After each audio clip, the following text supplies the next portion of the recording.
And you didn't get happy until later because God's ideas are better than your ideas. If you're in here, take about 4.5 seconds and give him some time.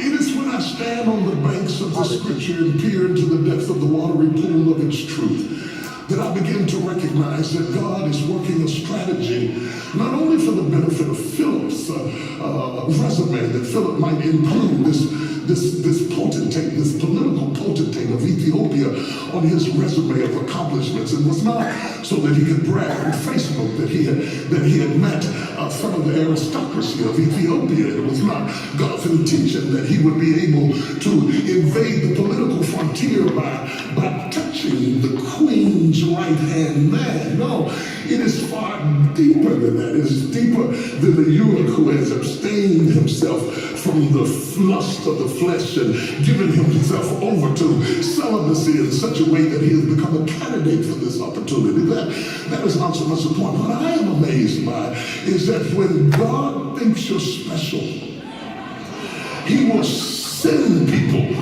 to bring you up to date. You don't even have to understand where you are right then, but God will send somebody to clarify the discrepancies in your life and bring order to the chaos in your life. And sometimes they don't even know you, but because God knows you, he will put you on somebody's mind and interrupt you on the side of the road. I don't know what I'm preaching to today, but the Lord said that he was going to do a roadblock, that he was going to change some things. He's going to put up a block in the middle road and stop you till you get everything you need to complete your journey. He told me to tell you that you won't go back home like you came. Deeper still, I think the strategy is to start here because God had unfinished business in Ethiopia that goes all the way back to the Queen of Sheba. When the Queen of Sheba leaves Ethiopia, which is not the Ethiopia as we know it today, but is perhaps the northwestern part of all Africa was then called Ethiopia. She goes on a trip to see a gentleman named Solomon. She is a wealthy black queen, a Nubian queen, who goes out to see a Jewish Hebrew prince for the express purpose of intellectually engaging him in what became a very stimulating conversation that history says a relationship ensued out of. The Queen of Sheba encounters Solomon, and such a tangling of wits and minds occurs between the two that some historians have suggested that a relationship became so intimate intellectually that it went physically, and that there was a son produced named Menelik. I do not know about that, but what I do know is that on the way back home, she goes back to Ethiopia and tears down the idols to the sun gods and starts to worship Jehovah. I do know that her worship was so real and so comprehensive that in contemporary times of my lifetime, the Rabbinical Council of Israel sent escort planes down to Ethiopia to try this particular sect of Ethiopians who said they were practicing Judaism, and they wanted to authenticate it, only to find that they were practicing Judaism and that was first handed all the way back in Solomon. I do know that there are some theologians that suggest that the Ark of the Covenant might be hidden in Ethiopia. I don't know, I haven't found it, but there is some credence to the ideology that suggests that the Queen of Sheba came back home with more than Menelik. She could have had the Ark of the Covenant. I do not know that, but I do know that God had unfinished business in Ethiopia. Fast forward several thousand years, and we are now in a period that the northwestern part of Africa is ruled by a unique group of queens called Candace. It is not just one woman, but several women that are called Candace to describe these queens that are not queens because they are married to kings. These are ruling queens. They are ruling black women who have stood in a place of power in Ethiopia that was so comprehensive and so total that the black queens had a habit of selecting eunuchs to serve up under them so that they would not be distracted by the meanderings of I do know that these black queens were not just people who sat on thrones, but they were warring queens. They were fighting queens. And I do know that history suggests that Alexander the Great, with all of his conquerings, when he came into Ethiopia and he ran into Candace, he decided not to fight this black woman. The history says that this black woman came riding out with her army on the backs of elephants to ask Alexander the Great, what do you want? These were warring women. These were women who would take matters in their own hands and fight back.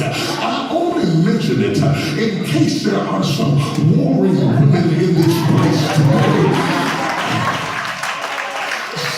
People say that you're not in the Bible, that black folks are not in the Bible, that warring black women are not in the Bible, but I came to point out Candace to you because she was a black woman that would fight. She would fight for her stuff and fight for what she believed in. She would ride in on an elephant, jump down out of a tree with a knife in between her teeth and fight for everything she got. I wish I had some sisters in here that had to fight for me to get where you are. If you are married,